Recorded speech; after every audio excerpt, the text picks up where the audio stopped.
오늘 말씀의 제목은 시민정부에 대하여라는 제목으로 말씀을 나누겠습니다. 벨직 신앙고백서는 37조까지 있는데요. 지금까지 우리가 27조에서부터 35조까지 교회에 대해서 배웠습니다. 하나님께서 세우신 교회의 권세에 대해서 우리가 배워왔어요. 그런데 이상하게 36조에 와서는 갑자기 신앙과 관련 없어 보이는 국가에 대해서, 정부에 대해서 이야기를 합니다. 시민정부에 대해서 이야기를 해요. 그래서 어떤 사람들은 벨직 신앙고백서가 잘못된 것이다. 왜 영적인 일만 말하지? 왜 갑자기 국가에 대한 이야기를 하냐? 이것은 성경적인 권위를 넘어서고 부정하는 것이다 라고 말하는 분들도 있어요. 그래서 벨직 신앙고백서의 가치를 폄하하려고 하는 사람들이 있습니다. 물론 교회가 정부 정책에 대해서 이것이 맞네 저것이 틀리네 하면서 관여해서는 안 됩니다. 그러나 조국 교회의 일부 타락한 교단과 직분자들이 정치의 영역에 지나치게 관여하고 있는 것이 우리들의 현실이에요. 그래서 교회가 어떤 특정 당을 찍어야 된다 강단에서 말하기도 하고, 교회가 정치에 기웃거리면서 기독당을 만들려고 하는 그런 패련한 모습들을 우리에게 보여줍니다. 그런데 조국교회만이 아니라 세계교회협의회도 이런 식으로 교회들이 모여서 세계 정치에 관여해야 될 부분들을 언급하기 시작합니다.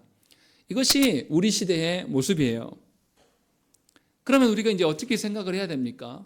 그렇게 교회가 정치에 관여하는 자들을 보면서 그러면 교회는 국가에 대해서 전혀 관여하지 말아야 되는 것인가 라는 것이에요. 이 고민이 생긴다는 것이죠. 그런데 놀랍도록 성경에 보면 로마서 13장 말씀에서도 보면 국가에 대한 언급이 나옵니다. 디모데전서도 그렇고 베드로후서에서도 그 이야기가 나와요. 그러면서 성경에서는 뭐라고 하냐면 분명하게 교회와 정부의 관계가 어때야 될 것인가를 가르칩니다. 결코 우리가 그리스도인으로서 교회와 국가 간의 관계에 대해서 외면해서는 안 됩니다. 그런 면에서 벨직 신앙고백서 36조는 굉장히 중요한 가르침을 우리에게 알려주는 겁니다. 국가에 대한 관념을 갖는 것, 그리스도인들이 국가에 대한 바른 태도를 갖는 것이 굉장히 중요한 이야기입니다. 왜냐하면 국가의 권한도 하나님께서 주시는 권세로 말미암아 세워져 있고, 두 권세가, 교회의 권세와 국가의 권세 모두가 하나님의 다스림 가운데 놓여 있기 때문에 우리는 국가에 대한 개념을 바르게 알아야 돼요. 그런데 벨직 신앙고백서 당시에 어떤 일이 있었냐라는 것이죠. 왜 기도 두불에는 목숨을 걸면서까지도 국가관에 대한 이것을 기록을 하고 있었을까라는 것을 생각을 해봐야 돼요. 당시에 그러니까 종교개혁한 무리들 중에서 종교개혁한 사람들이 한 무리로 있지 않았습니다. 개혁파 교회가 있었고 제세례파가 있었고 루터파 교회가 있었어요. 크게.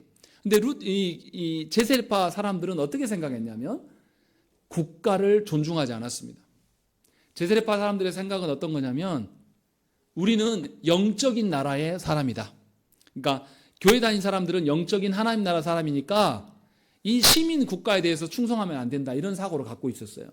그래서 제세례파 사람들은 혁명을 일으키서라도 국가에 귀속될 필요가 없다라는 생각을 가졌어요. 그러게 되니까 로마 교회가 살판이 난 겁니다. 저 봐라, 정부를 부정하는 자들이 바로 저 개혁자들이다 라고 하면서 제세례파의 주장을 전부 개혁자들의 일로 놓으면서 저 봐라, 국가를, 왕을 무시한다 저것들이, 이렇게 하면서 부추겼어요. 그러니까 왕권을 가진 사람들이 누구를 좋아하겠습니까? 로마 교회를 좋아하겠어요? 개혁자들을 좋아하겠습니까? 개혁자들을 좋아할 리가 없어요. 왜냐하면 개혁자들의 개혁자들 중에서 제세례파 사람들은 국가를 무시한단 말이에요. 없어져야 할 것이라고 생각을 하는 거예요. 국가는 타락한 영역이라고 생각하면서 영적인 부분만 살면 된다, 이런 식의 논리를 펴는 거죠. 그런 식으로 펴게 되니까 로마 교회가 공격을 한 거예요. 그래서 개혁자들이 국가로부터 핍박을 받기 시작합니다. 그래서 개혁자들이 이것이 아니다, 성경적인 입장은 국가를 무시하는 것이 아니라 하나님께서 국가의 권세자들을 세우신 것이다. 그러니 성도된 자들도 국가의 권세를 존중해야 될 필요가 있다는 것을 명확하게 가르칩니다. 그래서 이 이야기가 나오게 된 거예요. 그의 역사적인 상황에 따라서.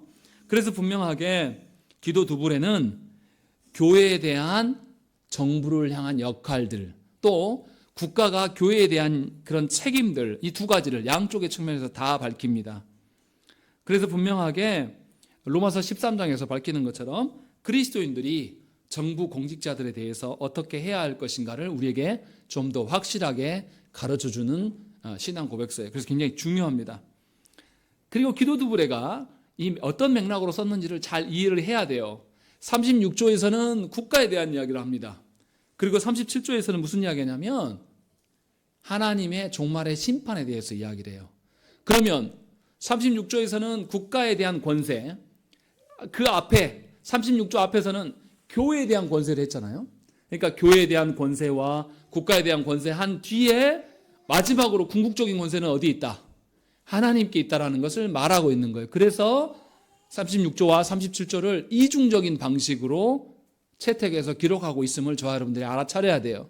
그러니까 국가 권력이 최종적인 권한이 아니라 하나님께서 최종적인 권세이고, 그래서 27조부터 35조까지 교회에 대한 권세를 말하고 36조에서 국가에 대한 권세를 말하고 37조에서 궁극적으로 종말의 때에 하나님의 권세가 세워질 것이다 라는 것을 우리에게 가르쳐 줍니다. 그 맥락으로 우리가 봐야 되는 것이에요. 그러면 이제 하나씩 생각을 해보십시다. 먼저 우리가 생각해야 되는 게 국가의 기원에 대해서, 시민 정부의 기원에 대해서 우리가 생각을 해봐야 돼요. 세상 사람들은 국가가 어떻게 생겨났다고 생각합니까? 누구에 의해서? 국가가 처음부터 우리처럼 국가 단위로 안 있었잖아요. 고대 그리스 시대 가면 국가가 어떤 단위였습니까? 도시국가 형태였어요. 도시국가. 도시국가 형태 이전에는 어떻습니까? 시족사회였어요. 시족사회.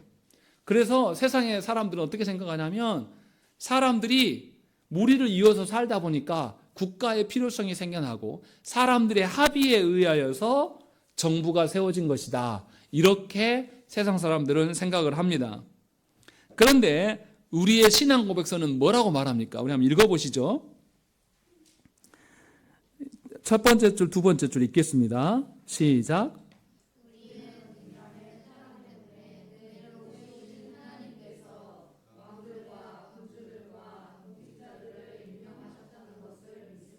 예, 처음부터 신앙 고백서에서는 뭐라고 말합니까? 왕들과 공직자들을 누가 세웠다? 하나님께서 세웠다라고 말씀하고 있는 거예요. 세상 사람들은 국가 권력이 사람의 필요에 의해서, 사람의 합의에 의해서 만들어진 것이 국가라고 말하지만 성경은 그렇게 말하지 않아요. 분명하게 하나님께서 세우신 자들이다 라고 분명하게 말하고 있습니다. 이것은 로마서에서도 말하고 베드로전서 2장에서도 말하고 디도서 3장에서도 말합니다.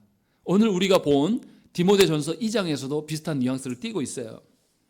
그렇게 해서 로마서 13장 1절 말씀에서는 뭐라고 그러냐면 모든 권세는 하나님께로부터 나오지 않음이 없다라는 것이죠. 모든 권세는 다 하나님으로부터 나온다 이렇게 말씀하는 거예요. 그리고 심지어 로마서 13장 4절 말씀에서는 국가의 권세자들을 하나님의 사역자라고 말합니다. 하나님께서 필요가 해서 그들을 국가의 권세로 세워놓고 하나님의 일을 감당하는 자들 중에 한 명이다 이렇게 말한단 말이죠. 또 신약 성경에서만 이것을 말하고 있냐? 아니요, 구약 성경에서도 말합니다. 구약 성경 잠언 8장 말씀에 보시면 15절과 16절 말씀에 나로 말미암아 왕들이 치리하며 방백들이 공의를 세우며 나로 말미암아 재상과 존귀한 자 곧 모든 의로운 재판가들이 다스리느니라 라고 되어 있습니다. 하나님께서 모든 권세 잡은 자들을 하나님께서 다스리게 하고 그들의 역할을 행하게 하신다 라고 분명하게 말씀을 해요. 또 우리가 아는 다니엘서 2장의 말씀에서도 그 이야기를 해요.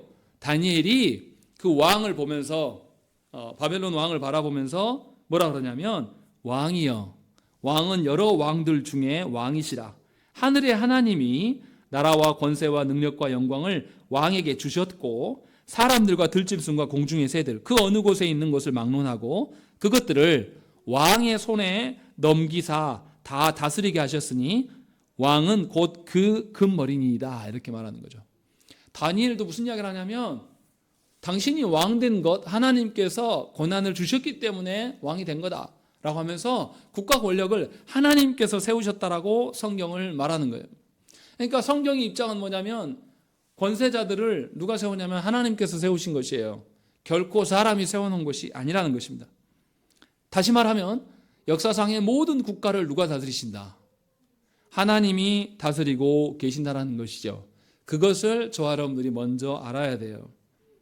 그래서 하나님이 다스리는 국가이기 때문에 그 국가를 전복시키고 쿠데타를 일으키고 혁명을 일으켜가지고 피비린내 박는 방식으로 국가를 전복시키면 됩니까? 안 됩니까? 안 되는 거예요. 이게 성경의 입장이에요. 그런데 안타깝게도 조국교회에서 우리나라 쿠데타로 정부를 장악한 사람이 있습니다. 누굽니까? 누구예요? 박정희 씨도 그렇고 전두환 씨도 그런 사람이에요. 그런데 국가 그 권력 앞에서 교회 지도자들이 어떻게 했습니까? 쿠데타 일으킨 사람 앞에 가서 뭐라 그랬어요? 요수아 장군과 같은 사람이다 하면서 칭송했단 말이에요. 교회 지도자들이. 이것이 한국교회 역사예요. 성경적입니까? 성경적이지 않습니까? 전혀 성경적이지 않아요. 그런데 그것을 행했어요. 그리고 나서 뭐라 그랬냐면 독재자들에게 성도들 향해서 뭐라 그랬냐면 저 독재자들도 하나님이 세웠으니까 어떻게 하라고? 충성해라. 데모 일으키지 마라. 라고 그렇게 가르쳐 왔습니다. 한국교회가. 성경대로 가르친 겁니까? 아니면 반성경적입니까? 성경적이지 않아요. 조국교회가 그 노선을 지금도 포기하지 않고 있습니다. 그래서 뭐만 이야기하냐면 독재 정부가 됐든 뭐가 됐든 이 정권 잡은 자들한테 충성만 하라고 가르쳐 왔어요. 너무 단순하게 가르쳐 온 겁니다. 그런데 성경의 입장은 그러지 않아요. 분명하게 성경은 하나님께서 세우신 권세만을 인정하라고 이야기를 합니다. 그래서 우리의 종교 개혁자들 선배들도 제세례파가 말하는 혁명의 방식, 제세례파가 실제로 어떻게 했냐면요, 시민 정부를 인정하지 않았어요. 그래서 독일에 있는 한 도시를 제세례파 사람들이 모여서 장악해버립니다. 그 시의회를 해산시켜버리고 이곳에 하나님 나라를 세워야 되니까 시민 정부는 없어져야 된다면서 쿠데타를 일으켰어요. 나중에 어떻게 됐을까요? 독일 군대가 쳐들어와가지고 그 도시를 함락해서 사람들 다 죽입니다. 제세례파 사람들 다 처형시켜요. 실제로 제세례파는 뭐냐면 하나님의 다스림만 인정한 거예요. 그래서 세상 사람들 앞에서 뭐냐면 폭력적인 행동들을 행했어요. 그렇게 하는 무리들이 지금도 있습니다. 지금도 있어요. 태극기 집회하는 사람들이 그렇게 똑같이 닮아 있습니다. 공공의 영역 안에서 하나님의 의를 세우는 게 아니라 가기 힘자랑해요. 나가서 데모 일으키고 가서 거기에서 하나님만이 왕이니까 하나님 인정하는 국가만 우리가 인정하겠다. 그래서 이스라엘 국기와 성조기를 흔드는 거예요. 얼마나 반성경적인지 모릅니다. 그런데도 놀라운 것은 우리는 그것을 보고만 있어요. 왜 그러냐? 성경적인 국가관이 우리에게 없다라는 것이에요. 그러나 분명하게 우리의 신앙 선배들은 혁명적 사고를 거절했어요. 하나님께서 국가를 세운 것이 합당하다. 그렇기 때문에 개혁은 좋지만 조금씩 잘못된 것을 고쳐 나가면서 바르게 하는 것은 합당하지만 피를 흘리면서 그 정치 세력을 전복시키는 방식, 이것에 대해서는 거절했다는 것입니다. 그래서 이 로마 교회가 이것을 이용해 먹었죠. 저 제세례파 봐라. 우리를 반대하고 나간 무리들 중에 보니까 저놈들은 국가를 전복시킬 놈들이야. 그러니 국가 권력 잡은 자들 저 사람들 냅두지 말고 다 학세해라. 학살해 주세요. 라고 요청했어요. 그래서 국가 권력 잡은 자들이 실제로 개혁자들을 학살한 역사 속에 많이 있습니다. 특히 프랑스에서 많은 사람들이 죽었어요. 오해받아가지고. 그래서 분명하게 개혁자들은 성경적인 하나님께서 세우신 정부의 다스림을 존중하고 순종해야 될 것을 말씀했습니다. 그래서 벨직 신앙고백서도 같은 맥락에 서 있는 거예요. 그래서 뭐라고 했습니까? 무엇 때문에 하나님께서 이 정치 권력을 세우셨다고 말합니까? 우리 아까 읽었잖아요. 무엇 때문에? 인간의 타락 때문에 이것 국가를 세워놨다. 그럼 국가의 역할은 뭡니까? 인간 안에 질서를 세우기 위해서 인간이 더 이상 타락하지 않도록 죄를 억제시키고 방종을 멈추게 하시기 위해서 하나님께서 국가를 세운 거예요. 그러면 이제 우리가 생각할 수 있습니다. 그러면 인간이 타락하지 않았다라면 하나님께서 국가를 세웠을까요? 안 세웠을까요? 이 부분도 한번 생각을 해봐야 돼요. 인간이 타락한 거와 상관없이 천사들이 타락을 했습니까? 안 했습니까? 천사들이 일부만 타락했어요. 타락하지 않은 천사들 중에서 천사장이 있습니까? 없습니까? 있잖아요. 그러면 천사들 안에서도 하나님께서 권세나 위계질서가 있다는 거예요? 없다는 거예요? 있다는 거죠. 그러면 우리가 타락하지 않더라도 하나님께서 국가를 세웠을까요? 안 세웠을까요? 세우셨을 가능성이 있다라는 거예요. 이렇게 추정해 볼 수가 있어요. 근데 이 이야기 왜 합니까? 만약에 우리가 타락하지 않았어도 하나님께서 질서의 하나님으로서 권세자들을 세우셨을 것인데, 타락한 우리에게 더 질서를 지키기 위해서 권세자들을 세우셨으니 우리가 얼마나 존중해야 될 것인가, 이 부분을 생각하시라는 거예요. 그래서 하나님께서는 질서의 하나님이세요. 지도자들이 권세를 갖고 질서를 세우는 일에 우리가 협조해야 되는 겁니다. 그냥 방종하는 방식으로 가면 안 돼요. 그래서 물론 타락하지 않아서 우리가 하나님께서 정부를 세웠다라면 그 정부가 지금처럼 강제적으로 하는 정부였겠습니까? 아니면 하나님의 말씀으로 하는 정부였겠습니까? 하나님의 말씀으로 하는 정부였겠죠. 약간 달랐을 거예요. 그러나 벨직 신앙고백서는 분명하게 이 점을 밝힙니다. 우리가 아는 정부는 인류의 타락 때문에, 그리고 인간의 방종함을 억제시키기 위하여서 하나님께서 세워놓으신 거예요. 그러니 정부의 역할은 무엇입니까? 범법자들을 처벌해야 돼요. 또 선한 자들을 보호해야 됩니다. 그리고 벨직 신앙고백서는 한 가지 더 밝힙니다. 뭘 밝힙니까? 자, 한번 읽어보겠습니다. 두 번째 줄 끝에서부터 쭉 읽어볼게요. 하나님께서는, 거기서부터입니다. 읽겠습니다. 시작.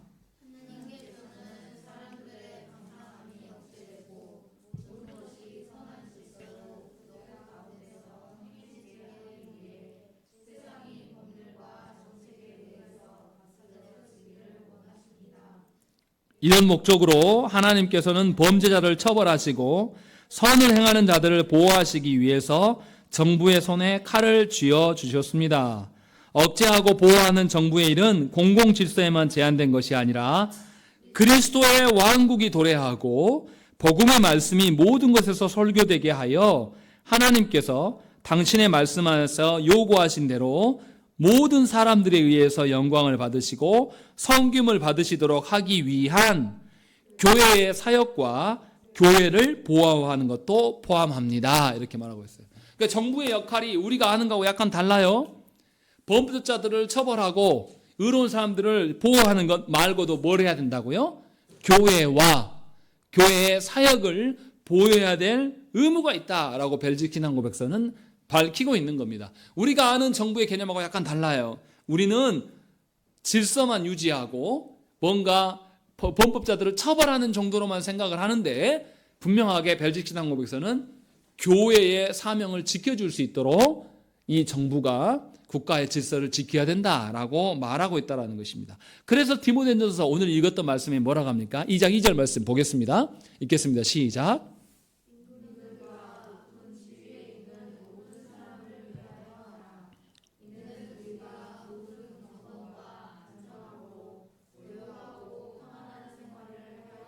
예,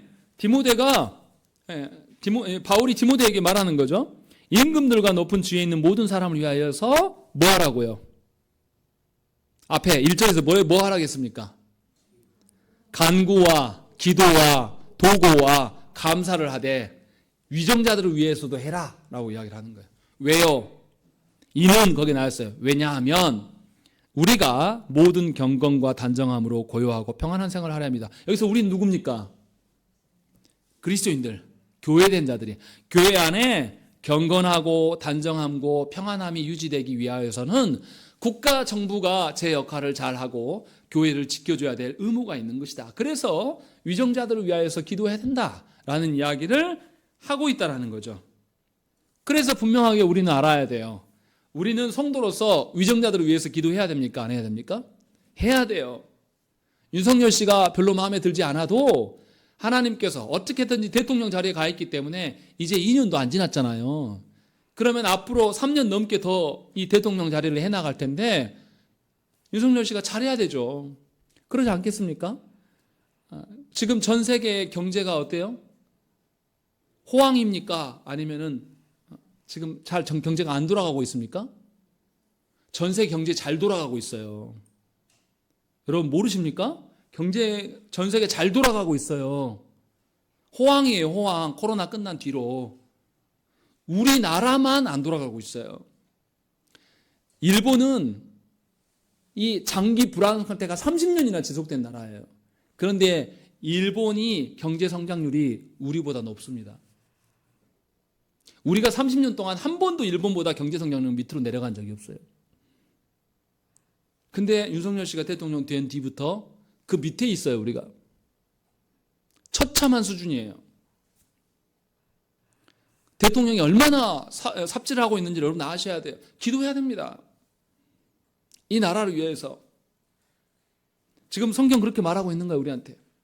윤석열 씨가 미워요. 미워도 국민들에 의해서 투표로 세워서 하나님 세우신 사람이에요. 그 사람이 구원받았다 이 뜻 말하는 게 아닙니다. 오해하시면 안 돼요. 하나님이 사용하는 도구란 말이에요. 그럼 도구가 의롭고 선하게 쓰임받을 수 있도록 믿는 우리가 기도를 해야 된단 말이죠. 그것이 정부의 역할을 잘하는 거예요.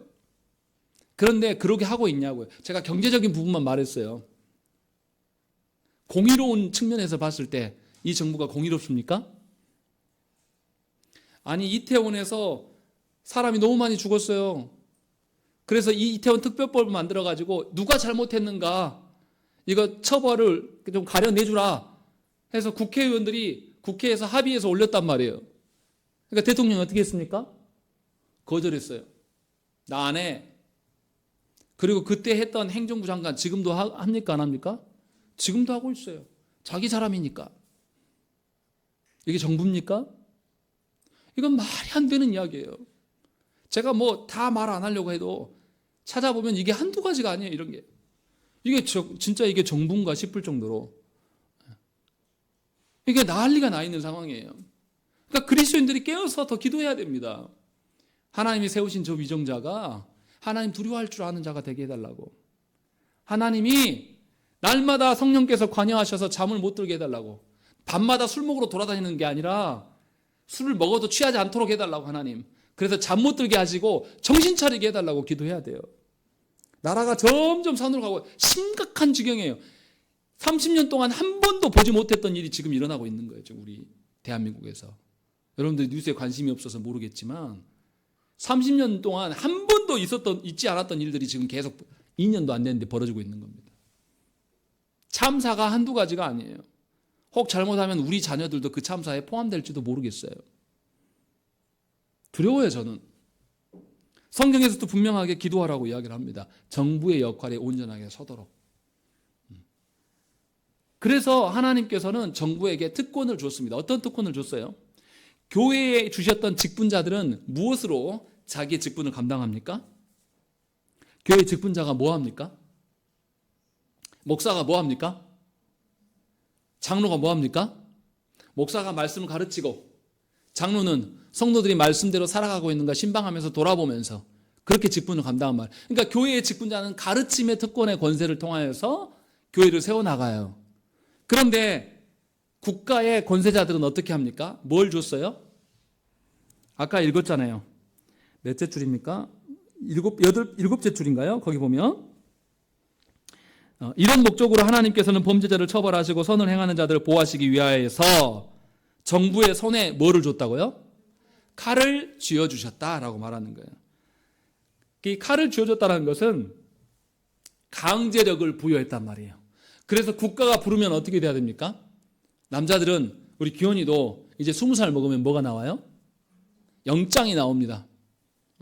잘못한 거 없어도 국가에서 너 이리 와 이제 군대 생활해 하면은 해야 돼요 무조건. 저도 했어요. 제가 잘한 거나 잘못한 거 하나도 없는데 그냥 국가에서 제 인생의 26개월을 뺏어갔어요. 거기서 두들겨 맞기도 하고 억울한 일을 당하기도 하고 욕도 처먹고 또 남을 미워하는 방법도 배우고 온갖 짓을 다 했어요. 국가의 명령이어서 그냥 한 겁니다. 그래서 하나님께서는 국가의 칼의 권세를 허용하셨단 말이에요. 이 칼의 권세를 허용한다는 것은 뭐냐면 이 칼의 권세로 국민들을 학대하라는 게 아니에요. 국가가 질서를 온전하게 세우기 위해서 범법자를 처벌하고 처벌하는 데 있어서 심지어 뭐까지 허용하셨습니까? 사형 제도도 하나님께서 허락하신 거예요. 국가 권력에. 그래서 어떻습니까? 전쟁 중에 군인이 국가의 명을 받고 전쟁에 나가서 적군의 머리를 향해서 총을 쏴서 죽였어요. 살인입니까? 살인 아닙니까? 살인으로 인정하지 않아요. 하나님께서도 그것을 살인으로 보지 않습니다. 그래서 성경에 많은 이 가나안 정복 전쟁에서 이스라엘 백성들이 적군들을 진멸할 때 하나님께서 진멸하라고 하십니다. 정당한 사형 집행을 하나님께서 허락하셔서 이게 국가 권력이에요. 또 재판을 통해서 이 부정한 자들을 하나님께서 심판에 대행하도록 국가 권력에게 주었어요. 그러니 국가 권력은 당연하게 재판을 통하여서 정당하게 모든 국민들에게 형벌을 내릴 수 있어야 되는 것이에요. 이것이 국가 권력의 역할이란 말이에요. 그런데 우리 시대에 지금 하고 있냐 이 말이에요. 검사가 처벌을 받습니까? 우리나라에서? 아니, 김학의 씨가 누가 봐도 동영상이 찍혀서 성접대 받고 있는 화면에 그 사람 얼굴이 나왔어요. 제가 봐도 그 사람 맞아요. 그런데 우리나라 재판관들은 뭐냐면 알 수 없다. 저 영상 봐서 모르겠다. 그러면서 무죄 때려요. 이게 나랍니까? 아니, 영상이 찍혀서 나와 있다니까 몇 번이. 또 대통령이 가서 미국 가서 무슨 욕을 했는데 MBC가 그것을 자막으로 처리하니까 MBC를 고소고발해요. 그렇게 말 안 했다고. 아니, 국민들을 조롱하는 거예요. 여러분 들어보세요. 뭐라고 들리는지. 100% 그렇게 들려요. 국민들 계속 받아쓰기 시험 보는 거죠. 이게 국가가 할 짓입니까? 또 대통령의 아내 보세요. 얼마나 학력 위조하고 교수감도 되지 못한 사람이 자기 학력 위조해가지고 얼마나 교수하고 그렇게 공적인 그 자기 이력서 조작하면요, 징역 갑니다. 처벌받아요. 굉장히 큰 죄예요. 근데 수사도 안 합니다. 그것만 그렇습니까? 검사 식구들이 마약하고 불법을 자행하고 하는 것들을 그 검사 식구 중에 있는 한 여성이 나서서 고발해서 수사해달라고 하니까 안 해요. 그러니까 언론에 폭로하니까 도리어 어떻게 합니까? 그 여자가 무고죄를 저질렀다 해서 그 여성분을 모셔가지고 그 사람 수사하고 있어요. 거꾸로 돼 있어요, 지금. 이게 국가 권력의 하나님께서 주신 칼의 권세인가라는 걸 생각해 보시라는 거죠. 하나님은 그렇게 하라고 칼의 권세를 주신 것이 아니에요. 하나님께서 보시기에 공의로운 질서를 세우라고 국가에게 권세를 주셨다는 거예요. 우리가 처해 있는 환경이 사실은 하나님께서 주신 것과 너무나 달라요.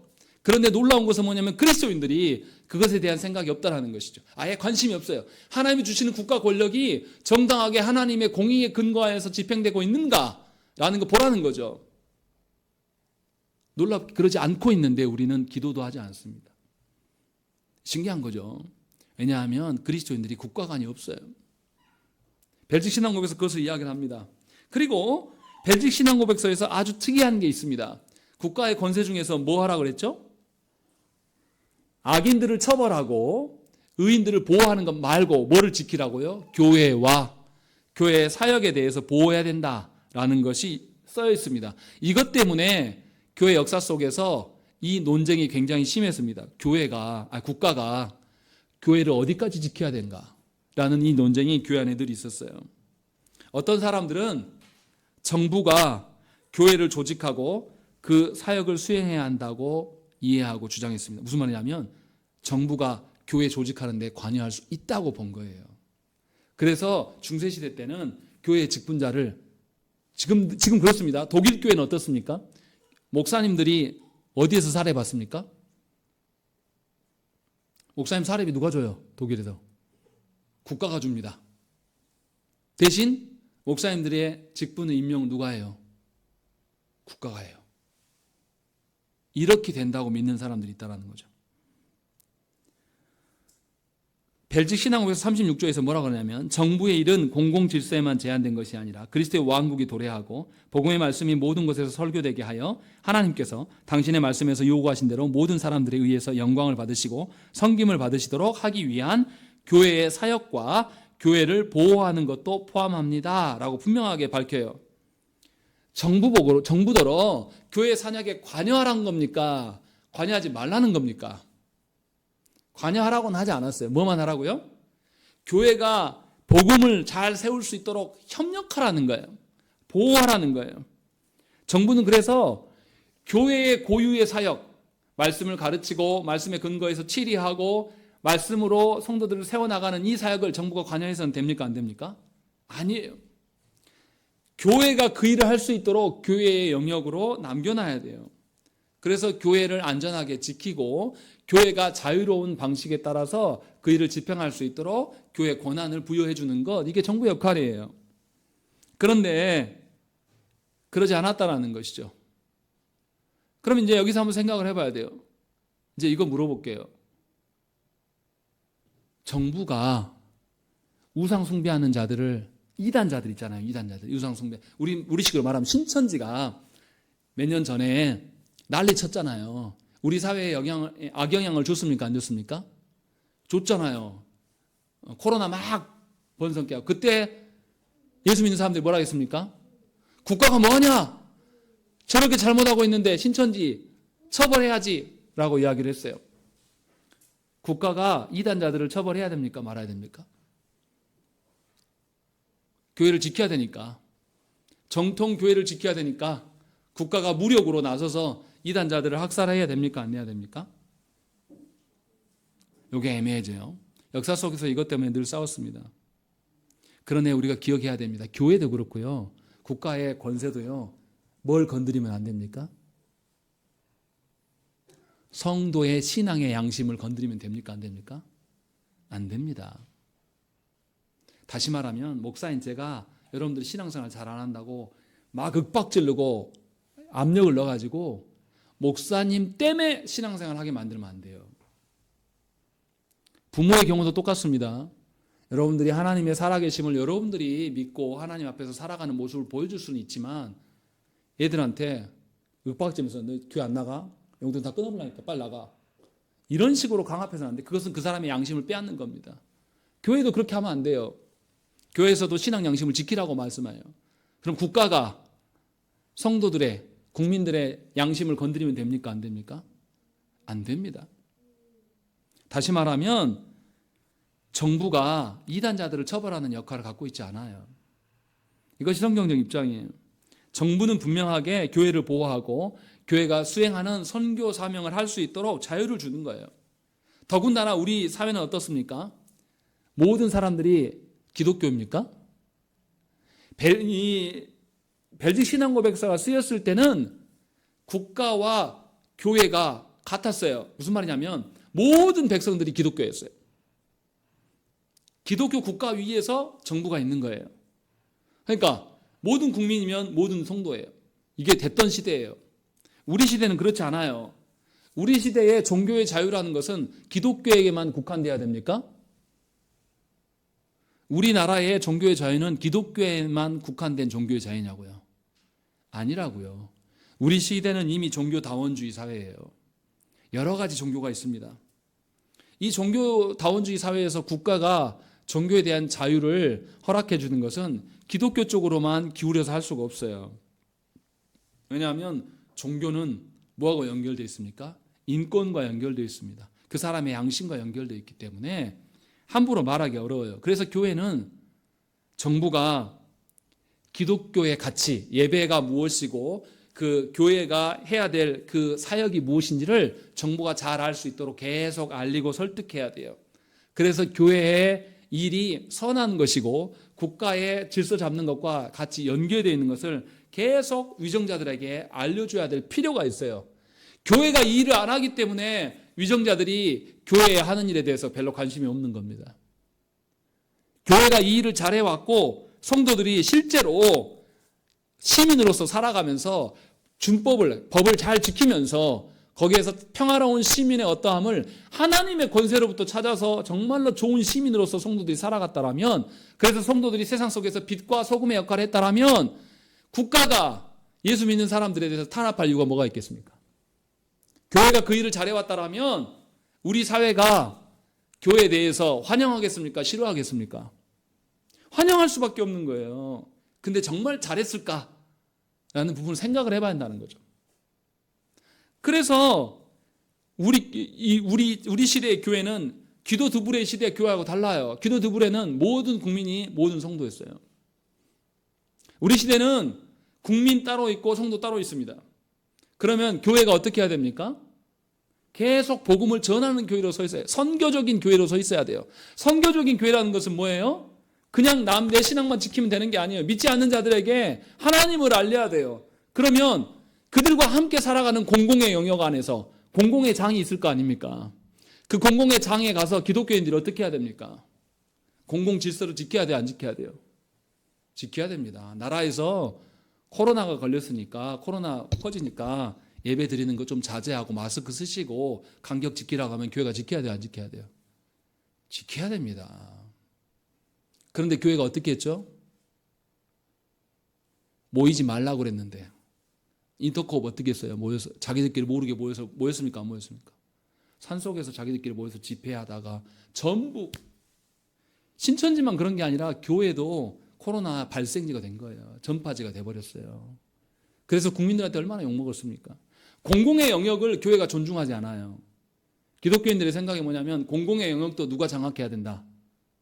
기독교인들이 장악해야 된다. 그게 뭐예요? 성시화 운동이에요. 모든 기독교인들이 이 나라를 다 점령해야 된다. 이것이 사람들의 개념이에요. 그래서 공공 질서도 파괴하고 믿지 않는 자들에게 종교적인 자유도 주지 않고 기독교인들이 막 나서서 모두 다 하는 것. 이것이 하나님 나라를 세운 거라고 오해하기 시작한 겁니다. 그런데 벨직 신앙고백서는 분명히 그렇게 말하지 않아요.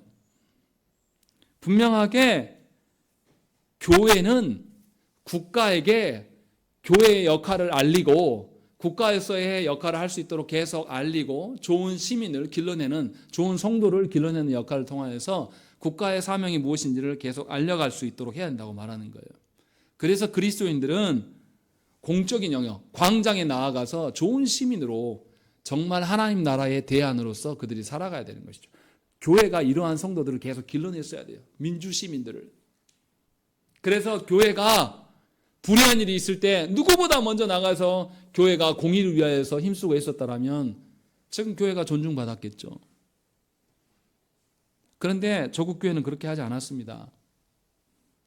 우리가 이단 시에는 로마 교회는 사제들이 나서서 공의를 실현하기 위한 사제도 있었어요. 그리고 역사 때마다 독재자들에게 항거하는 일들을 로마 교회는 했어요. 안타깝게도 교회는 독재자들에게서 칭송하고 찬양하겠죠. 이것이 우리의 슬픈 현실이에요. 왜냐하면 기독교가 국가관이 없는 거예요. 성경에서 말하는. 로마 교회는 어떻게 했습니까? 로마 교회의 국가관은 뭐냐면 우리나라의 보수적인 교회하고 똑같아요. 교회가 어떻게 해야 됩니까? 로마 중세를 생각해 보세요. 중세 시대에 무슨 일이 있었습니까? 여러분 카노사의 굴욕이라고 사건 아시죠? 카노사의 굴욕의 사건이 뭡니까? 교황과 나라의 왕이 있는데 누가 이겼어요? 교황이 이겼어요. 그래서 왕이 가가지고 카노사에서 교황 앞에 가가지고 엎드려고 내가 잘못했습니다. 저 죄를 용서해 주시고 사해 주세요. 처음에는 그렇게 됩니다. 나중에 어떻게 됩니까? 나중에 교황이 힘이 약해지고 국왕의 밑으로 들어가게 돼요. 왜 이렇게 됐냐면 교회가 시민 정부를 장악해야 한다고 생각하는 거예요. 로마 교회는 지금도 그렇게 생각합니다. 그래서 교황은 그냥 종교 지도자가 아니에요. 여러분들 바티칸 있잖아요. 바티칸. 바티칸이 도시입니까? 나라입니까? 나라예요. 바티칸은 한 나라예요. 교황은 그 나라의 수장입니다. 그래서 교황이 각 나라에다가 친서를 보내요. 친서는 누가 누구에게 보냅니까? 한 국왕이 다른 국왕에게 보내는 것이 친서예요. 그러니까 바티칸은 나라란 말이에요. 자기들끼리 독립된 나라를 세워놓고 이 자기들이 정부라고 여기는 거예요. 그래서 교황청이 세계 나라에 친서를 보내요. 그렇게 해서 동등한 나라 입장으로 갑니다. 그래서 교황이 우리나라에 오면 우리나라의 대통령이랑 수장들이 어떻게 해요? 그 사람을 국빈 대접을 해주는 거예요. 왜냐하면 나라니까. 로마 교황청의 생각은 그런 생각을 갖고 있습니다. 교회가 시민 정부를 장악해야 된다. 이런 생각을 갖고 있어요. 우리나라 보수적인, 신앙적으로 보수적인 거 말고 정치적으로 보수적인 성향을 갖고 있는 교회의 지도자들도 그 생각 갖고 있잖아요. 누가 대통령 돼야 된다. 믿는 자가, 교회가, 그래서 기독당 만들자고 말하는 태극기 부대를 말하는 분들도 다 똑같은 생각을 갖고 있어요. 로마 교회가 똑같은 개념을 갖고 있어요. 성경에서 그렇게 말하지 않는데도 그런 생각을 갖고 있다는 거죠. 또 루터파 교회는 독일 교회를 생각하면 돼요. 아까 루터파 교회에서 누가 교회의 직분자를 세웁니까? 독일 교회가. 국가에서 이 목사들을 세우는데 관여를 해요. 그리고 세금으로 종교 지도자들한테 페이를 줍니다. 그렇게 되면 임명권이 누구에게 있는 겁니까? 교회가 아니라 국가를 갖고 되는 거예요. 루터파 교회는 정부에게 대해서 이러한 권한을 줘야 된다고 믿었어요. 그런데 개혁파 교회는 이렇게 하면 안 된다. 국가와 정부는 따로따로다. 절대 서로 영역을 침범해서는 안 된다. 각각의 기능과 역할이 다르다라고 가르쳤습니다. 하나님께서는 분명하게 국가와 교회의 양쪽의 권세를 세우셔서 둘 각자의 역할을 하나님께서 명령하셨다라고 믿어요. 그래서 교회는 교회만을 감독하고 예배를 드리고 복음을 설교할 사명이 있는 것이고, 국가는, 정부는 국가의 법과 질서를 세울 사명을 가지고 있습니다. 그래서 정부는 공적 생활에서 주님의 법에 따라 하나님께서 주신 공적인 공의로움, 그 질서가 세워질 수 있도록 계속 사역을 해야 되는 것이, 이것이 국가의, 정부의 역할이에요. 그래서 국가와 교회는 서로의 영역에 대해서 침범하면 됩니까? 안 됩니까? 침범하면 안 돼요. 서로의 영역이 다 각자의 하나님께서 주신 영역으로 알고 서로의 영역을 침범하지 않는 선에서 서로가 잘 살 수 있도록 협력해야 된다. 이것이 개혁주의자들의 생각이고 성경의 입장이라는 것입니다. 그래서 교회는 그런 정부를 존중할 줄 알아야 돼요. 사람들이 정부를 존중할 수 있도록, 성도들이 정부를 누구보다도 더 존중할 수 있도록 잘 가르쳐야 되는 것이죠. 그런 목적으로 교회는 정부의 역할, 정부의 사명, 이것을 성도들에게 잘 가르쳐서 주께서 가르치시는 통치가 우리 영역만이 아니라 국가에서도 하나님의 공의가 바르게 세워질 수 있도록 분명하게 가르쳐야 되는 것이 교회의 역할입니다. 그러니까 좋은 성도가 된다는 것은 좋은 시민이 된다는 뜻도 돼요.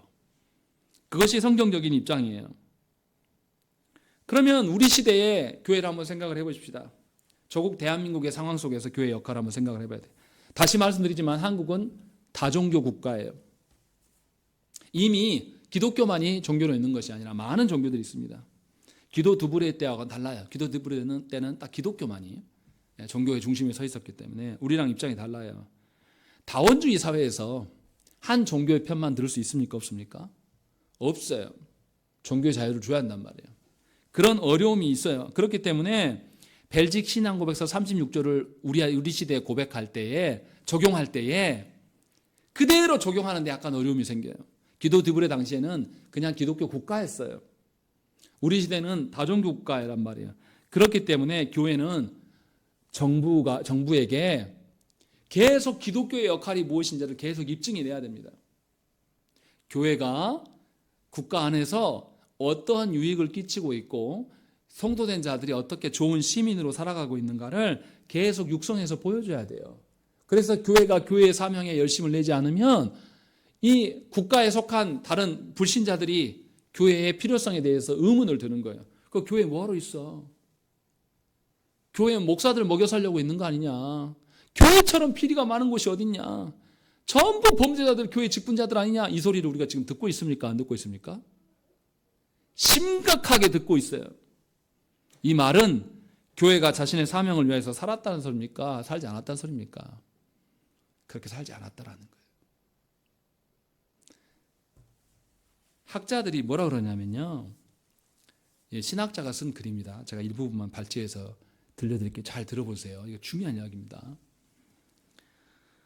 하지만 조국교회의 대부분 장로교회는 정치적 태도에 있어서 종교 분리 원칙을 빌미로 불의한 정권의 부당성에 대해 침묵하면서 암묵적으로 옹호하고 지지하는 소극적 방식의 정치 참여에 관여하였으며 1987년 민주화 체제 이후에는 뉴라이트 세력과 함께 보수 정권의 태동을 위해 적극적으로 정권 창출에 관여하였으며 경제 체제에 대해서는 평등지향적인 경제 구조보다는 경제적 약자 계층의 이익보다 지배층의 이익을 위하여 옹호하는 성격의 차별적인 자본주의 경제 구조를 교회가 지원해왔다라고 이야기를 말합니다. 교회가 민주주의가 세워나는 1987년도에 민주주의가 수립되는데 아무 역할도 하지 않았을 뿐더러 교회가 독재자를 찬양하는 일에 힘써왔었고 또 경제적으로 평등하게 예수께서 누구를 위하여서 가셨습니까? 사회적 약자를 위하여서. 하나님은 구약시대 때도 희년의 제도를 두시고 가난하고 배고픈 자들을 위하여서 추수를 다 하라고 했어요. 하지 말라고 그랬어요. 남겨놓으라고 했어요. 약자들을 살리는 방식으로 세워갈 것들을 말씀하셨으나 조국교회, 이 교회의 지도자들은, 조국교회는 뭐 해왔다는 거예요? 장로교가 뭐 해왔다는 거예요? 기득권층에 더 잘 사는 사람들을 잘 살게 하기 위해서 그 경제 논리에 이바지하면서 힘써 왔다라고. 그 일을 누가 했습니까? 뉴라이트가 나서서 했다라는 거예요. 뉴라이트가 우리가 잘 아는 유명한 목사님들이에요. 홍정일 목사를 비롯해서 웬만한 유명한 목사 다 뉴라이트 목사예요. 이것이 신학자의 말이에요. 실제로 그러했고. 그래서 이런 점은 한국 칼빈주의 그룹이 체제 옹호적이며 기득권 수호적이며 국가 신학적 이데올로기에 편향된 집단임을 보여주는 것이다. 이렇게 말해요. 성경적인 이 국가관을 가진 것이 아니라 한국에 있는 칼빈주의를 주장하고 있는 교단들, 합동, 합신, 고신에 있는 그 교단들 목사들까지도 체제 옹호적이에요. 정권 잡은 놈들한테 기웃거리는 거, 또 기득권을 수호하는 방식의 경제 논리, 그리고 국가신학적인 이데올로기. 하나님은 분명하게 성경을 통해서 국가와 교회를 분리시켰는데 국가와 교회가 일치된 것처럼 그렇게 성도들을 조장하면서 가르쳐 왔다라고 결론 짓고 있어요. 그러니 조국교회, 우리가 속해 있는 장로교회가 성경적인 교회냐라고 했을 때 절대 아니에요. 특히 국가 간에 있어서. 그런데 너무나 안타깝게도 뭐냐면 지금도 이정훈 씨라고 울산 법대 교수, 머리 빡빡이 아저씨, 그 아저씨가 가서 이데올로기적인 이야기를 하거든요. 공산주의를 옹호한다든지 진보적인 색깔을 띠면 기독교가 아니다라고 말해요. 그 사람은. 그러니까 민주당을 지원하면 전부 기독교 아닌 거예요.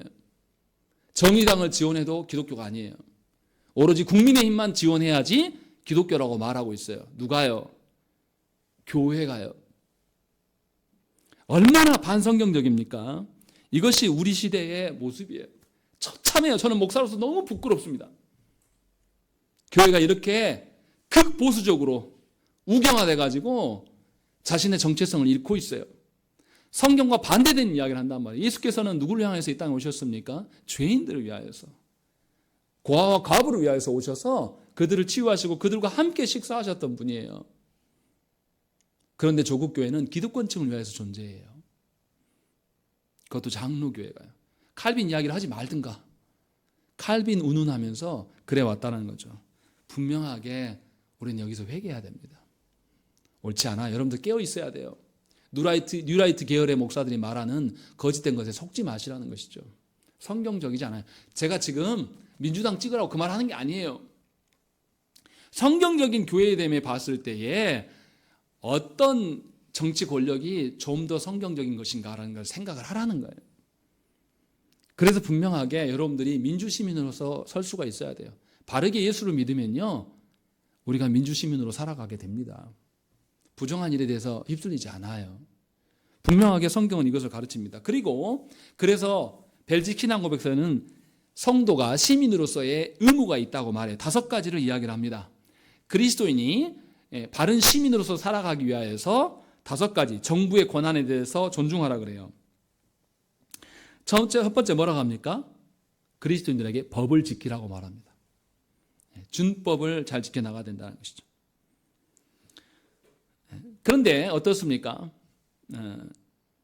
제세례파들은 영적인 나라만 있고 이 국가의 개념을 부인하기 때문에 이 국가의 법 질서를 지키지 않습니다. 실제로 여호와의 증인이나 퀘이커도들, 이 은사주의하고 퀘이커 교도들이 은사주의자들이거든요.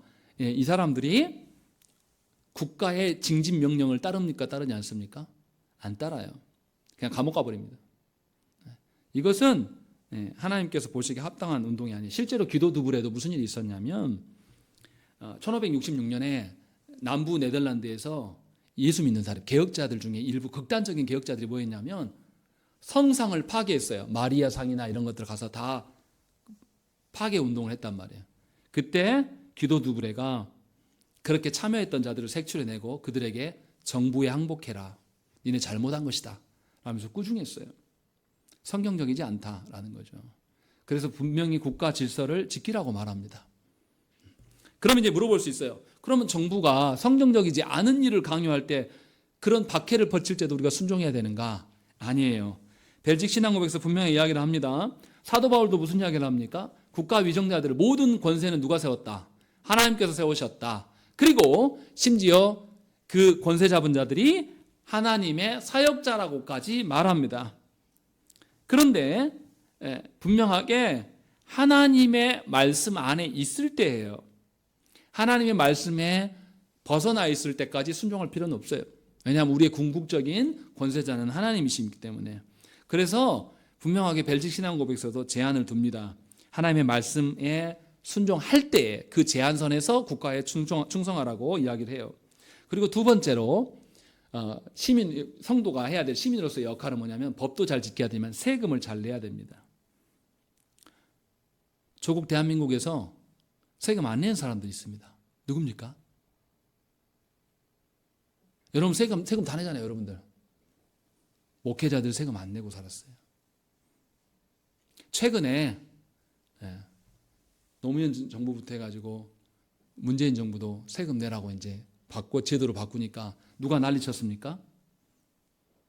목회자들이 들고 일어나서 난리쳤어요. 저런 싸가지 없는 정부. 그래서 민주당 없어지라고 이야기하거든요. 지금도. 그런데 세계의 모든 나라에 있는 개혁교회 목사들이 세금을 냅니까? 안 냅니까? 다 내요. 우리나라만 안 내고 있어요. 잘 알아야 돼요. 하나님께서는 분명 예수께서 뭐라고 했습니까? 누구 것은 누구에게? 가이사의 것은 가이사에게 내라고 하셨어요. 하나님의 것은 하나님에게, 가이사의 것은 가이사에게 주라고 분명하게 주님이 친히 말씀하셨어요. 그러면 목사님 저도 이 대한민국의 시민으로서 제가 세금을 내야 되겠어요? 안 내야 되겠어요? 내야 됩니다. 이게 성경적이에요. 자꾸 목사들이 오랫동안 세금에서 면제받고 살아와서 특권의식이 있어가지고 이것을 안 하려고 그래요. 그런데 분명하게 웨스트민스터 신앙고백서 23장 4항에서도 뭐라고 되어 있냐면 교역자도 백성의 의무에서 면제되지 않는다라고 분명하게 밝힙니다. 제 아무리 직분자 할아버지라 해도 총회장 할아버지라 해도 그 사람도 국민이에요? 국민 아니에요?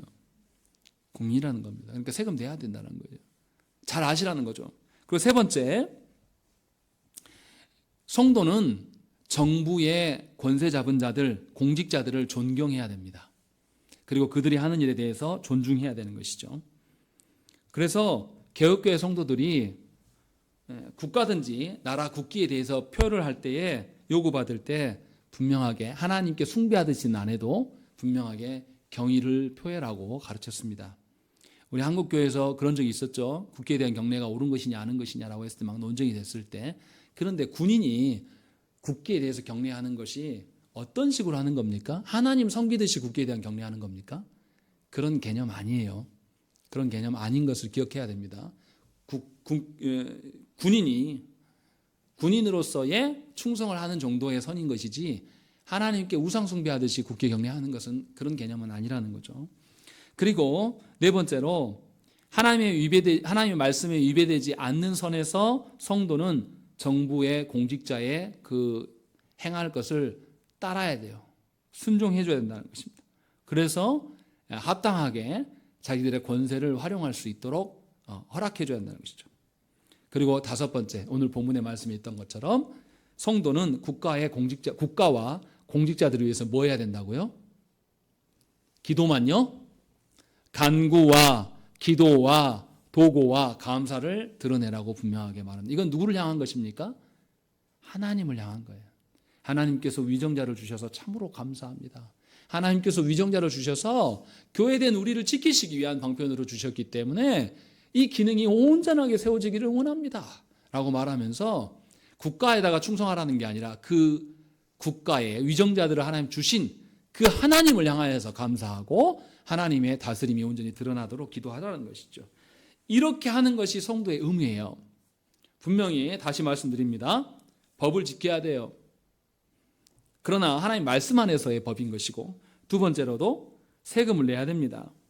또 정부의 위정자들을 존중해 줘야 되고, 또 정부의 위정자들을 순종할 줄 알아야 돼요. 그리고 마지막으로 위정자들을 위하여서 우리는 감사하고 기도할 줄 알아야 된다는 것입니다. 그래서 하나님의 다스림이 그들을 통해서 드러나도록 하나님께 긍휼을 구해야 되는 것이 우리의 역할입니다. 마지막으로 좀 시간이 갔지만 교회가 가져야 될 혁명적인 태도에 대해서 생각을 해봐야 돼요. 아까도 말씀드렸지만 1534년에 제세례파가 독일의 민스터시를 점거합니다. 그래서 정부를 없애버려요. 시민 정부를 쫓아내버립니다. 하나님의 다스림만 본인들이 있다고 있으면 된다고, 영적인 나라만 있으면 된다고 믿었던 거예요.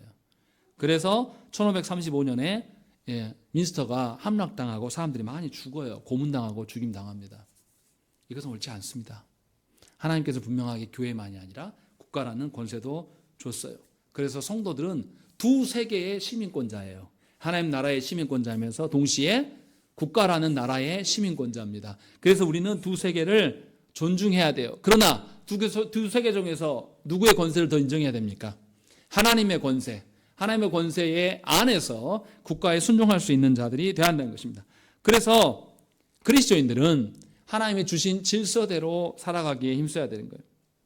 하나님 주신 공의를 세워가는 일에 앞장서야 되는 거예요.